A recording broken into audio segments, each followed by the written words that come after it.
जय हिंद दोस्तों, मैं प्रियांशी वर्मा आप सभी का स्वागत करती हूँ आपके अपने चैनल विद्यापथ इंजीनियर्स में। आशा करती हूँ आप सब अच्छे और बेहतरीन। आज हम करने जा रहे हैं 40वीं क्लास करंट अफेयर।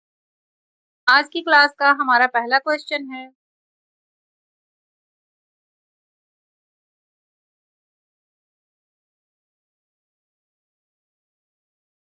मुख्यमंत्री मावा धिया सत्कार योजना किस राज्य में शुरू की गई है? तो ये की गई है पंजाब में। कहाँ शुरू की गई है? पंजाब राज्य में शुरू की गई। पंजाब सरकार ने जो है 18 वर्ष से अधिक आयु की महिलाओं को की सहायता प्रदान करने के लिए इस योजना की शुरुआत की।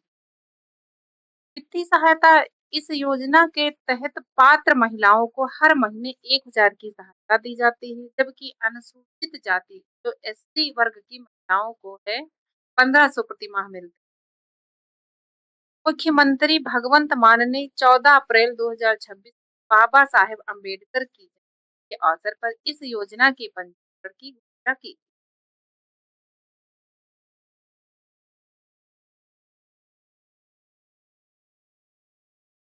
प्रधानमंत्री नरेंद्र मोदी ने किस राज्य में श्री गुरु भैरव वैद्य मंदिर का उद्घाटन किया?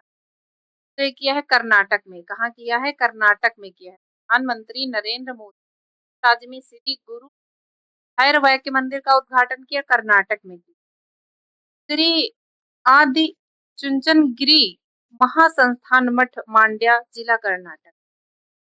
यह मंदिर श्री आदि चुंचनगिरी मठ के 71वें पीठाधीश्वर पूज्य संत श्री श्री डॉक्टर बाल गंगाधर नाथ महास्वामी जी की याद में बनाया गया है। मंदिर का निर्माण पारंपरिक द्रविड़ शैली में किया गया है। कैंडिडेट्स शतरंज टूर्नामेंट जीतने वाली पहली भारतीय महिला कौन बनी है? उन्होंने विश्व चैंपियनशिप मैच के लिए क्वालिफाई किया है। वह बनी है आर वैशाली। कौन बनी है? आर वैशाली। कैंडिडेट्स शतरंज टूर्नामेंट जीतने वाली भारतीय महिला कौन बनी है जिन्होंने विश्व चैंपियनशिप मैच के लिए क्वालिफाई किया है? वह आर वैशाली हैं। इस जीत के साथ उन्होंने मौजूदा विश्व चैंपियन जू वेनजुन को चुनौती देने के लिए क्वालिफाई किया है। उन्होंने अंतिम दौर में रूस की कैटरीना लेगुनो को हराकर कुल 14 में से 8.5 अंक हासिल किए और खिताब अपने नाम किया। भारत की पहली क्वांटम रेफरेंस सुविधा कहाँ स्थापित की? भारत की पहली क्वांटम रेफरेंस सुविधा कहाँ स्थापित की गई है? तो ये की गई है एसआरएम विश्वविद्यालय एपी।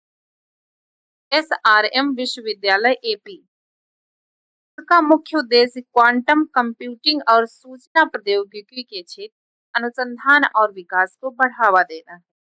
यह भारत के राष्ट्रीय क्वांटम मिशन की दिशा में एक महत्वपूर्ण कदम है।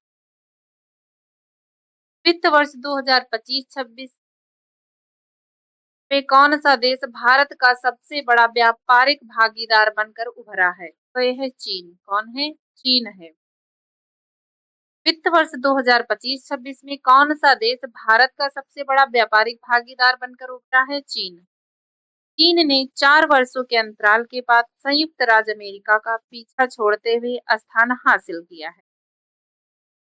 इस दौरान चीन ने के साथ भारत का व्यापार घाटा भी बढ़कर 112.6 डॉलर अरब के सर्वकालिक उच्च स्तर पर पहुंच गया है। भारत की पहली चिप बनाने वाली फैक्ट्री कहाँ लगाई जा रही है? ये जा रही है गुजरात में। कहाँ लगाई जा रही है? गुजरात में। गुजरात के धोलेरा में लगाई गई। साल 2027 में अर्ध कुंभ मेला कहाँ आयोजित किया जाएगा? तो ये किया जाएगा 2027 का हरिद्वार उत्तराखंड में किया। कहाँ किया जाएगा? हरिद्वार उत्तराखंड में। जिला कलेक्टरों के साथ पेयजल संवाद 7वें संस्करण का आयोजन किस मंत्रालय द्वारा किया गया? जिला कलेक्टरों के साथ पेयजल संवाद 7वें संस्करण का आयोजन किस मंत्रालय द्वारा किया गया है? तो जो पेयजल से हम याद रखेंगे जल शक्ति मंत्रालय। तो पेयजल का है तो कौन करेगा? जल शक्ति मंत्रालय करेगा। यह आयोजन कब हुआ था? 15 अप्रैल 2026 एक वीडियो कॉन्फ्रेंसिंग के माध्यम से किया गया था। इस संवाद का मुख्य उद्देश्य जल जीवन मिशन 2.0 और स्वच्छ भारत मिशन ग्रामीण चरण 2 के कार्यान्वयन में तेजी लाना और जिला स्तर पर सर्वोत्तम प्रथाओं को साझा करना है। हाल ही में किस राज्य सरकार ने राष्ट्रीय सुदूर संवेदन केंद्र एनआरएससी के साथ समझौता ज्ञापन पर हस्ताक्षर किए? तो ये है आंध्र प्रदेश। ये है आंध्र प्रदेश। हाल ही में किस राज्य सरकार ने राष्ट्रीय सुदूर संवेदन केंद्र एनआरएससी के साथ एक समझौता ज्ञापन पर हस्ताक्षर किए हैं? आंध्र प्रदेश। इसका उद्देश्य है बिजली गिरने की घटनाओं के प्रति तैयारी बढ़ाना और आपदा प्रतिक्रिया प्रणाली को मजबूत। इस सहयोग के तहत दोनों एजेंसियां बिजली गिरने वाले संवेदनशील क्षेत्र की पहचान करेंगी, जोखिम का आकलन करेंगी और प्रारंभिक चेतावनी प्रणालियों में सुधार करेंगी। हिमाचल दिवस हर साल किस तारीख को मनाया जाता है? तो हिमाचल दिवस मनाया जाता है 15 अप्रैल को। कब मनाया जाता है? 15 अप्रैल को। 15 अप्रैल 1948 को हिमाचल प्रदेश का एक मुख्य आयुक्त प्रांत के रूप में गठन हुआ था। तभी से हिमाचल दिवस हर साल मनाया जाता है 15 अप्रैल को। हाल ही में सिनलाकू नाम का खतरनाक तूफान कहाँ आया? तो जो सिनलाकू नाम का खतरनाक तूफान आया है, ये आया है यूएस अमेरिका में आया है। ये 2026 का अब तक का सबसे शक्तिशाली उष्णकटिबंधीय चक्रवात कैटेगरी 5 माना जा रहा है। इसने शैपान और टिनियन जैसे द्वीपों पर भारी तबाही मचाई है, जहां हवाओं की गति लगभग 280 किलोमीटर घंटा तक पहुंच गई थी। यह वर्तमान में उत्तर पश्चिम प्रशांत महासागर में सक्रिय। दुनिया में पहली बार किस सामग्री को रिसाइकिल करके पार्किंसंस रोग की दवा तैयार की गई? यह है ऑस्ट्रेलिया। कौन सा है? यह दुनिया में पहली बार किस सामग्री को रिसाइकिल करके पार्किंसंस रोग की दवा तैयार की गई? प्लास्टिक और कचरा तैयार की गई है। प्लास्टिक और कचरे से तैयार की गई। COP31 की मेजबानी के लिए तुर्की ने किस देश के साथ COP of the future vision और जलवायु साझेदारी मॉडल पेश किया है? तय किया है ऑस्ट्रेलिया में। कहाँ किया है? ऑस्ट्रेलिया में किया है। तुर्की ने ऑस्ट्रेलिया के साथ मिलकर COP31 के लिए एक अनूठा साझेदारी मॉडल तैयार किया है। इसे COP of the future vision के रूप में पेश किया गया है। समझौते के तहत तुर्की 2026 में अंतालिया में सम्मेलन की मेजबानी और अध्यक्षता करेगा। वहीं ऑस्ट्रेलिया विशेष रूप से उनके मंत्री क्रिस बोवेन जलवायु वार्ताओं का नेतृत्व। फिक्की ने हाल ही में किसे अपना नया महासचिव किया है? तो यह अनंत स्वरूप किया है। अनंत स्वरूप को फिक्की ने हाल ही में किसे अपना नया महासचिव किया है? अनंत स्वरूप को किया है। अनंत स्वरूप 1992 बैच के भारतीय रेलवे कार्मिक सेवा के अधिकारी हैं। उनके पास सार्वजनिक नीति, व्यापार और अंतर्राष्ट्रीय वार्ता में 30 से अधिक वर्षों का अनुभव है।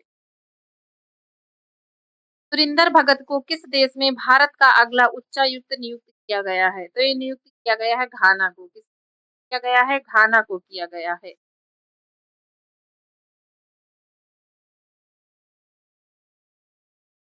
काली शैल संरचनाओं के लिए प्रसिद्ध याना गुफाएं, जिन्हें हाल ही में राष्ट्रीय महत्व का भू विरासत स्थल घोषित किया है, किस राज्य में स्थित? तो ये स्थित है कर्नाटक में। कहाँ है? कर्नाटक में स्थित।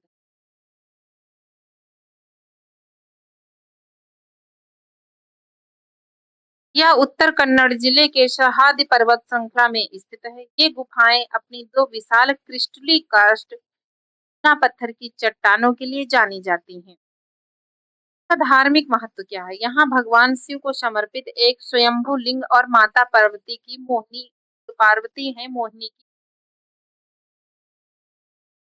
पराली जलाने से रोकने हेतु किस राज्य ने ई ब्रस्कटर बांटे हैं? तो यह है उत्तर प्रदेश में। इसने उत्तर प्रदेश उत्तर प्रदेश सरकार ने पराली फसल के अवशेष जलाने की समस्या से निपटने और वायु प्रदूषण को कम करने के लिए किसानों को मुफ्त वेस्ट डिकम्पोजर के पैकेट वितरित किए हैं। यह तकनीकी जो है पराली को खेत में ही खाद में बदलने में मदद करती है। बिहार के नए मुख्यमंत्री के रूप में किसने? सम्राट चौधरी ने। सम्राट चौधरी ने। वेदांता का मुख्य एल्युमीनियम और पावर प्लांट परिसर जो हाल ही में खबरों में रहा किस राज्य में स्थित है? उड़ीसा में। कहाँ स्थित है? उड़ीसा में। वेदांता का मुख्य एल्युमीनियम और पावर प्लांट परिसर जो हाल ही में खबरों में रहा उड़ीसा राज्य में स्थित है। वेदांता लिमिटेड का मुख्य एल्युमीनियम संयंत्र और पावर प्लांट परिसर ये उड़ीसा के कहाँ? झारसुगुड़ा में स्थित है। यह दुनिया के सबसे बड़े एकल स्थान एल्युमीनियम स्मेल्टर परिसरों में से एक है। ये हाल ही में ही अपनी उत्पादन क्षमता बढ़ाने और विभिन्न पर्यावरणीय पहलों के कारण खबरों में रहा है। 15 अप्रैल 2026 को घोषित सरकारी आंकड़ों के अनुसार मार्च 2026 भारत की थोक मुद्रास्फीति दर्ज की है 3.88%। कितनी? 3.88%। मार्च 2026 के लिए भारत की थोक मूल्य सूचकांक WPI आधारित मुद्रास्फीति की दर 3.88% दर्ज। आज के लिए बस इतना ही। मिलते हैं क्लास में। धन्यवाद।